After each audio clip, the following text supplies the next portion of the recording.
Hi, Helena. Welcome to this interview, and thank you so much for being here. Hi, Andrea. Thank you for having me. Helena, do you mind giving us a little bit of a background to yourself as a coach and what brought you to supervision? Yeah, absolutely.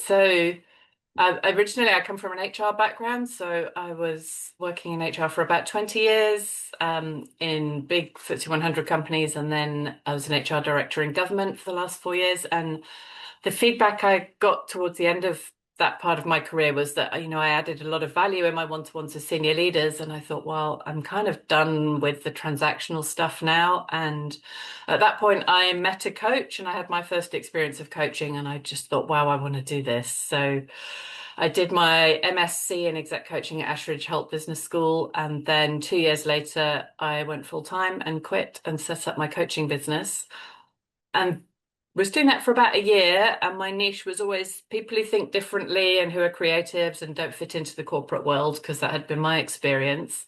And then in 2021, I got an ADHD diagnosis and thought, oh, this all makes sense now. So then I went to do my ADHD coach training at ADCA, the ADD Coach Academy in New York, thinking I would have two different businesses doing kind of exec coaching and then a bit of ADHD coaching. But of course, within a year, everybody started getting diagnosed. So I coach now full time, coaching, supervision, and training senior leaders who are neurodivergent, mostly ADHD and autism, but different conditions. Hmm. So I've been doing that for 7-ish years, 7 or 8 years, and decided to get into supervision, I think about 2 years ago. I had a number of coaches from my exec coaching network community get in touch to say, oh, I've got this client and they're autistic or they're ADHD, and I'm just not sure how to work with them. Like my usual approaches aren't working. Can I chat for an hour? And I said, yeah, sure. So I started doing that and feeling very uncomfortable about it and thinking, well, I'm not a supervisor. I shouldn't really be allowed. I don't know what I'm doing. And I took that to my supervisor. I have regular supervision and always have done. And she said, look, I think the expertise you're offering is really helpful and you should keep doing it, but why don't you just go and get qualified and then you can turn off that inner critic that's telling you that you don't know what you're doing and feel assured that you're accredited and you can do this properly. So that's when I got in touch with ICCS because it seemed like the best course that was available at the time and accredited by the professional bodies. So I started that a couple of years ago and qualified in October. So that's about 6 months ago now. Congratulations. Thank you. And Helena, in terms of your supervision journey, Mm. were there any defining moments that you felt, you know what, I learned a brand new approach that I haven't considered before, or something that was maybe challenging in this journey that you didn't expect? Yeah, I had a really profound shift in my thinking actually through supervision because my my background as an exec coach and a neurodiversity coach, I was always felt that you needed to be professionally trained and qualified in neurodiversity to be able to coach people who are ADHD or autistic. And to some extent, I still feel that way for some clients, but through supervision, I've worked with so many really brilliant coaches who are not specially trained, but they've got a lot of lived experience, or they've got their neurodiversity adjacent, or they've done some qualifications, but they're not going to spend a lot of money doing a full 120-hour program because it's just not necessary for them. And as a supervisor, I felt a bit uncomfortable to start with around should I be saying, no, guys, you shouldn't be coaching neurodivergent people. You should go and get qualified, and I'm not going to help you. I'm only helping people who are qualified. But I took some clients on because I reflected, I went to supervision, and I thought, actually, let's do this. And I've really shifted my thinking a lot around whether you need to have such a high level of neurodiversity training to be able to work with different clients. And that's Hmm. purely through supervision and through meeting coaches who are incredibly self-aware, they're very open, very relational in their approach. They're really curious about how their clients are experiencing the world, and the results they were getting were really good without doing a lot of the psychoeducation and necessarily having the understanding of neurodiversity. So while I think if you're going to do specialist ADHD coaching, for example, you probably do need to be qualified. I think actually sometimes neurodivergent clients don't want to work with an ADHD coach. They want to work with the exact coach that they've chosen or that they have a relationship with, or they don't want that to be the primary focus of their coaching. And so I've really learned a lot about different styles of coaching and how they work with different clients and let go of a lot of my kind of quite closed-minded thinking, I think, that I had Mm, previously. mm. And I mean, I get challenges all the time. I learn something from all of my supervies, right? Supervisees. Every single one teaches me something. So Yes, this yeah, is such a beautiful example of how, as a supervisor, you meet so many coaches who coach in so many different styles. I yeah, mean, depends on your clientele and who you work with, but most supervisors meet coaches who've been trained in very different types of coaching, ways of doing coaching, and it's the neurodiversity example is such a good one where um, yeah, certain views can change, or how do you adopt to different ways of working, different ways of even looking at the coaching bodies, what they consider as, the yeah, norms that they set out, and some yeah, coaches follow them, some don't, some are associated with absolutely. coaching bodies. And this Mm. complexity of what a supervisor can hold, right? And Yeah, how that yeah, influences, this external system influences your yeah, internal yeah, system and ways of processing, looking at approaches. How would you absolutely. say Yeah. the course helped you in opening this view or holding the complexity of what your clients bring, including your Yeah. views about certain things that they bring? Yeah, so the reflexive element of the course is really important, I think, and actually that was a topic that I wrote about for some of my reflexive inquiry around like how rigid am I in my thinking and what's appropriate or not. And that challenge also comes up because you may not be aware, but there's a lot of like 6-week courses to be an ADHD coach. So we've got people with no background in psychology or HR or coaching at all, doing very short courses and then launching themselves in the market. And so I had another challenge around, do I take those people on as supervisees or should we be shutting them out of the coaching community until they've, got accredited and all of Mm, the layers of professional bodies and certificates and what's allowed. So I've had to really think very deeply about ethics, about my own mm, internalized, predispositions and my thoughts around that, around who I help and how do I want to help them, and about who helps me by allowing me to supervise them as well. So it's the program's really deep in terms of forcing you to sit with yourself and reflect not only on your coaching practice, but on how you hold space for other coaches and all of the things that go into that. So, I mean, if you're a relational coach, you'll be used to this being like a two-person relationship or possibly a three-person relationship. But as a supervisor, you've got the seven eyes, so it becomes really deep and layered, and I really enjoy that. And I think especially when you've been coaching one-to-one for years, it's like bringing in supervision is like it's a whole new thing, and like learning again was amazing. Like being, wow, oh no, I'm beginning and I don't know stuff, and I actually quite embracing that of that beginner mindset of having to do something new for the first time. mm, And it really brings you back to when you first started coaching as well. It's like, oh, I remember this. I remember when I didn't know what I was doing and I had all my notes on the table while I was sitting with clients. I'm kind of like doing that, trying to hold all the models in my head, thinking, where am I going here? So it was a really, really big growth experience and very worthwhile. mm.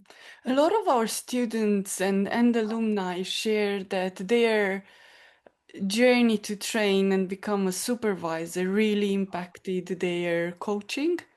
Did Mm. you find that as well? Yeah, yes. I think it can't help but impact your coaching, right? Because as a coach, of course, you'll meet, if you're in group supervision, you'll meet other coaches in that process. But otherwise, we mostly don't see many other coaches practice. Maybe you have Mm, some peer coaching or stuff. So, but once you start supervision, it really broadens your perspective because you meet so many different coaches working in different ways and learn from those. And I think the most powerful things I've learned, the first one is that everybody has the coaching police in their head telling them they're doing it wrong or they shouldn't be doing this, they should be doing that. And hearing other people relaying your own like inner critic thoughts is always lovely, and a great learning experience. And it's very much my other big learning, I think, is this attachment to outcome that seems so prevalent with coaches, and getting back to what I learned when I first trained around trusting the process, letting go of judgment, not being so attached to outcome, either outcome for the client or outcome of am I a good coach and am I doing enough and am I, all of these, am I helping stuff that comes in. I think I see a lot of that in my supervisees, and it's always really good to have that reminder. The other side of the learning is very often I will have a parallel process with a coach and I'll be thinking, this is how I'm judging my supervision whilst they're judging their coaching. And that's always a nice one to notice. Um, sometimes seeing coaches really gives me confidence that I do know what I'm doing and that like actually I have got some expertise and experience that I think we can tend to pretend we haven't. And then we meet other people and we think, oh, actually, I've got something to offer here. It's okay. Very often I'll meet coaches, I'll supervise coaches, and I'll think, whoa, I really need to up my game. They're amazing.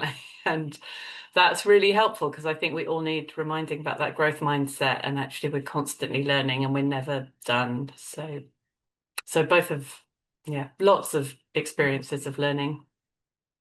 mm. This is Mm. it's so rich. Just from Mhm. what you shared, it feels like your experience was so rich in terms Mhm. of learning. Mm. Absolutely. Helena, what would you say you love about supervision and being a supervisor? Mm. What do I love? I love that it gives me variety from coaching. I love that I get to see other people's practices and to contribute to the coaching community and coaching profession as well.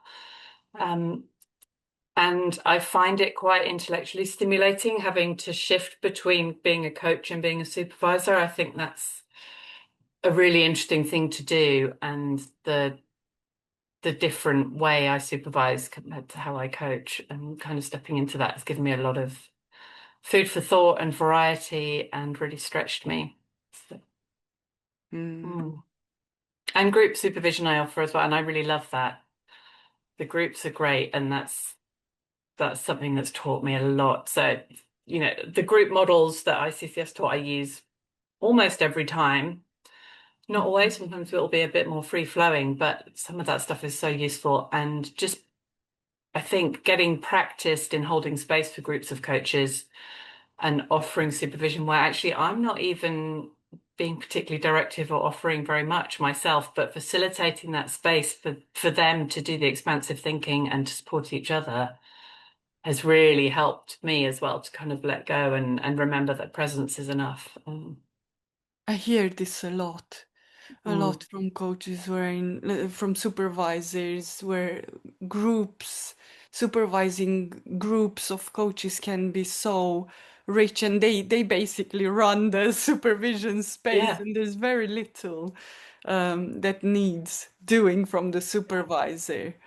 I hear yeah, this quite a lot absolutely. and And then then your inner critic comes in and it's, exactly. oh, I'm not really doing anything, but I'm Exactly. lucky that I think I can share this confidentially. I have a group that were meeting already before they took me on as supervisor. They were meeting peer to peer, and they did actually say that they get so much more out of the sessions now they have me in them than they were before. I don't think I'm doing anything, but that was very reassuring to me. It's like actually there is there is value in having a supervisor there, even if they mostly support each other, Yes, inquiries. but So, there will be, I'm sure, some things that you say, even if not very often, but sometimes you said something that will stay with the mm, group for a very long time or will be very impactful.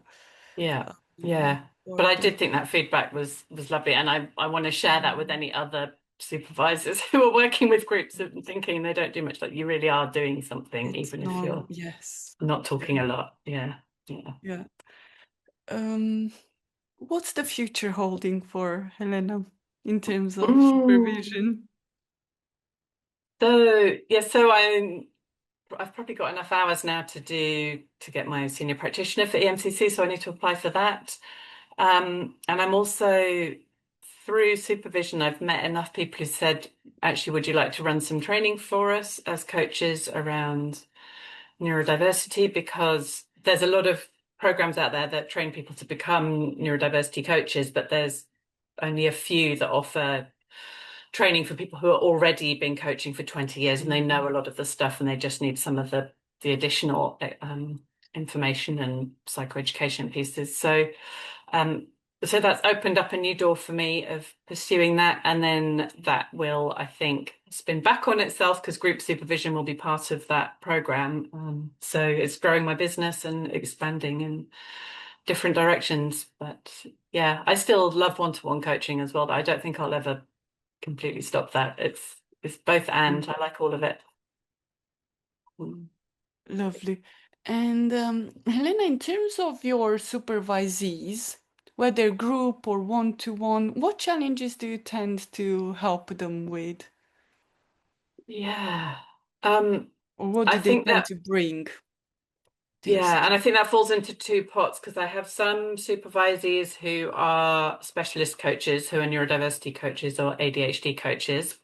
Mm-hmm. And I have some supervisees who've come to me because they're not specialist, but they have a neurodivergent client, and that would be less of a long-term supervising relationship, but it might be one or two sessions around the particular issues that are popping up. So in those cases, I think it's much more directive because they usually come, and often they have their own supervision already for their coaching. They're just coming specifically with, okay, how do I work with different brains? How do I work with emotional stimulation? You know, clients who are not able to do the work between sessions, or they aren't remembering things, or they're struggling with procrastination and working with some of that stuff. So that's very specific. And then on the other side of it, when I've got coaches who already know all that stuff, and they come to me with much more, I guess, general supervision inquiries. So I always try and bracket them in the session into the normative, formative, restorative buckets.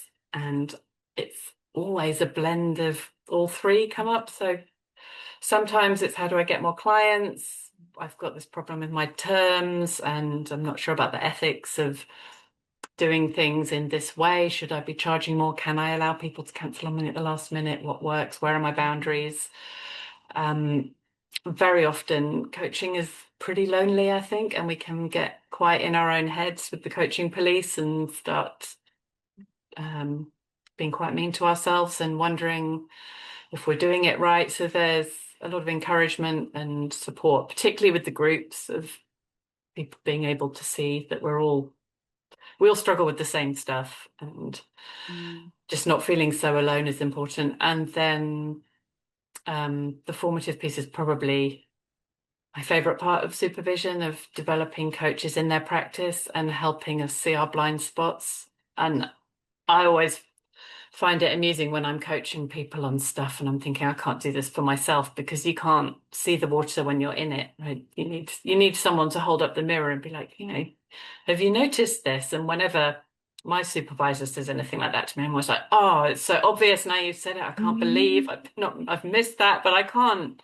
When you're in it, you can't see it. Yeah. So I really love that of being able to just help people a little bit and go, oh, look at this, and then they're like, oh, obviously, which how did I not know that? But that's the nature of coaching and supervision, right? You need to have the other person there just to ask the right question at the right moment and unblock something.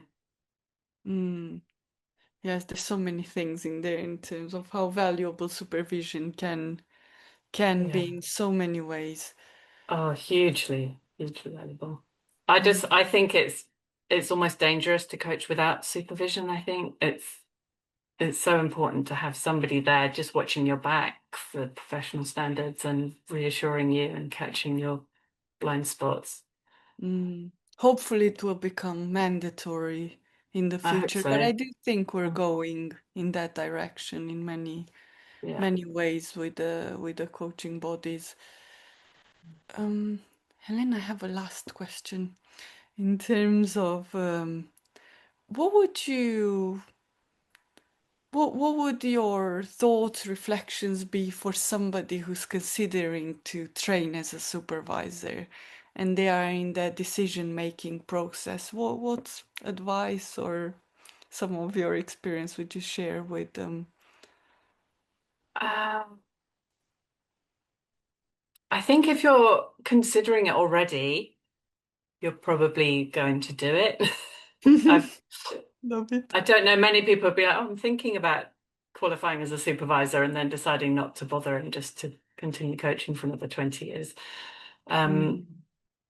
I think I think it was imposter syndrome that got me quite a bit when I was thinking about being a supervisor because I'd only been coaching for 6 years, probably a bit longer if you include the HR director bit when it was internal and it wasn't really coaching, but a similar role. Elements of it. Um, and elements of it, yeah. And I did have a lot of like, oh, well, to be a supervisor, you have to have been doing it your whole life. And I saw like supervision, like these gurus who've been there 100 years and they've already written 50 books and they know all the rules. And, that's not the case. I think if you feel like you're established as a coach and you've developed your own practice and you're at that point where you're not, you're working comfortably and flexibly within the guidelines and develop your own style, then I think supervision, if you're interested, really enriches that and develops you as a coach. So Mhm. it's definitely a good thing. But I wouldn't go into supervision without training. The same way, you wouldn't coach somebody without training. It's not helpful. And it is different to coaching. You might choose to offer your supervisees coaching type questions if they want them, but for the most part, it is a very different practice. And being able to Mm. switch between those hats, I think, is something that you have to practice and Mm. learn to dance with. You triggered one last question actually in Yeah, terms of the yeah, difference go for it. between supervision and coaching. But actually my question is, do you think you saw supervision differently before you trained than after training? Oh, that's a good question. Um, I think so. I suppose I've always had a really, really amazing supervisor. So I feel very Mm. blessed that I learned a lot from her over years. We've been in the same relationship. Um, but I think I didn't understand the levels of systemic thinking that's going on behind the scenes for supervisors. So, when you're coaching, you're like talking to your client, but behind you going, what's the next question? Oh, I've spotted a critical moment. I'll save it for later. Are they ready for that now? Am I going to, so all the Mhm. cogs whirring in the background and just being able to learn that about supervision because it's the next level of layers of thinking around how are you facilitating this conversation? What do they need? Where's it going? So I think that bit feels different, being able to lift the curtain and understand some of that stuff now. And I think having permission to be more directive was really helpful. And that's something that I really got through doing the ICCS program. It's like this difference between coaching and supervision. And, it is okay to, as a supervisor, to be very clear about what you're saying and be Mhm. quite directive and tell people. You can tell. And that's Yes. actually really gratifying sometimes if you've been coaching all day and not telling anyone anything and not giving advice to be able to go, here's what I think with my experience. Yes, many people find it liberating. Sometimes they call Yeah, it, or yeah, like, yeah, yeah, yes, exactly. It's a including lovely balance. myself. Mm. Mm. Helena, thank you Yeah. so much for the very insightful conversation. No, it's been Thank so much fun. Thank you. It's been great to thank. Also prompted my thinking. I'm going to go and percolate on some of that stuff. Thank you. Lovely. Thank you, Helena.